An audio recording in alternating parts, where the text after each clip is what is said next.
Welcome to the House of Maths. This is my second session on vectors. Now here is a typical sort of vector question on a GCSE maths paper.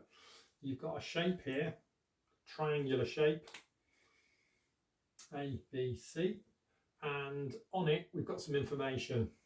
We're told, notice the notation, A to B, so that's from here to here, and this little line across the top means it's a vector, equals A. So the vector from A to B, which is this thing with the arrow on it, is A. And the vector AC, which is this here, A to C, again the direction, notice it's from A to C, so the arrow is pointing in that direction.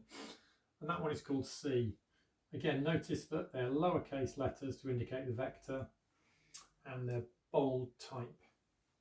And the question that we've been asked is find vector BC in terms of A and B. So we've got to find a vector from B to C. It's that direction because the arrow is pointing from B to C. We've got to find that vector. If I just mark that on in different colour. Okay, so we've got to find that vector in terms of A and B. So that's basically telling us that we need to find it in terms of the vectors that we know on the diagram. So in other words, A, and I've put B there, haven't I? And it's clearly not B. Let's change that. It's clearly C. Okay, so that vector is C, that one is A. So we've got to use the vectors we know, this one and this one, to find this distance. And the way to think about this on the diagram is, how do I get from B to C? Well, obviously you can go this way, which is what we're after, but we don't know that vector. So how else can you get there using vectors we know? So really there's only one other way to do it. We're going to have to go down here, and then we're going to have to go along there.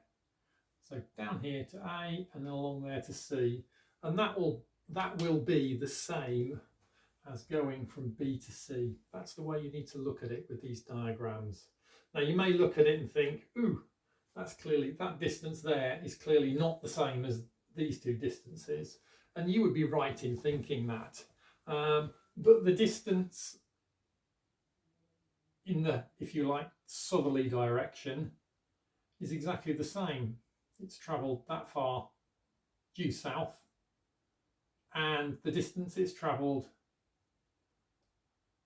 in an easterly direction, which is that little distance there, is, well, it's gone over here to start with, and then it's gone all the way back over here, but the net distance is still that distance, and that's what you're looking at really, those net distances.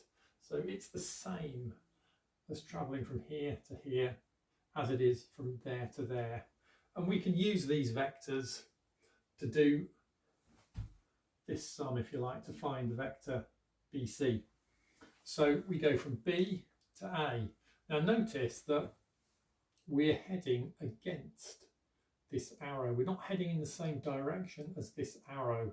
So the length of the vector is definitely A, but because we're going in the opposite direction of the arrow, we're going to have to show that, or we can't show it as A, we're going to have to show it as something different. So because it's in the opposite direction, we're just going to call it negative A. When we travel from A to C, we're traveling in the same direction as the arrow, so that would just be C. So if we want to find vector BC, we are going to go from B to A, so I'm just going to show it like that. We want vector BA from here to here, and plus this vector AC. So that's going to get us the vector BC. Well, BA from here to here is negative A, plus AC is just C, that vector there. So BC is negative A plus C. Now sometimes you might see that written C minus A because that's a little bit neater. So I'll call this vector here c minus a. And that's how you work out vectors in terms of the vectors that you know. Just to kind of summarize that for you, you need to think about it as, how do I get from one place to another? So how do I get from B to C using vectors that I know?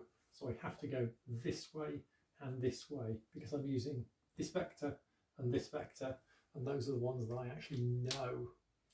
Okay, hope you enjoyed that. I will be back fairly soon with another example of a diagram and resolving vectors like this.